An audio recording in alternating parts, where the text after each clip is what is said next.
আলহামদুলিল্লাহ ভাই, তোমাকে সেলুট। আবারও বাংলাদেশের পতাকা তুমি বিশ্বের দরবারে তুলে ধরেছো আবিদের চৌধুরী, তোমাকে সেলুট জানাই।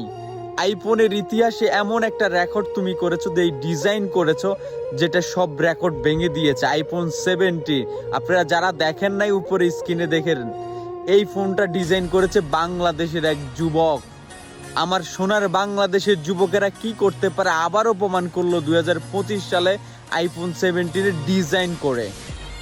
আমার বাংলাদেশ শুধুমাত্র দুর্নীতির কারণে আজকে পিছিয়ে আছে, না হয় বাংলাদেশের প্রত্যেকটা যুবক এতটা মেধাবী যে বিশ্বের দরবারে একের পর এক নতুন নতুন ইতিহাস তৈরি করে। কিন্তু আফসোস হলো আমার বাংলাদেশের কিছু নোংরা রাজনীতির কারণে দুর্নীতির কারণে আজকে আমরা পিছিয়ে রয়েছি। ভাই, তোমাকে সেলুট জানাই। তোমার কারণে বিশ্বের প্রতিটা পত্রিকায় আজকে বাংলাদেশের পতাকা উঠতেছে, প্রত্যেকটা মানুষ বাংলাদেশকে আবার নতুন করে চিনতেছে, সবাই বাংলাদেশের গুণগান গাইতেছে। আইফোন 17 ডিজাইন নির্মাণ করলো শুধুমাত্র একজন বাংলাদেশি যুবক। স্যালুট ভাই তোমাকে।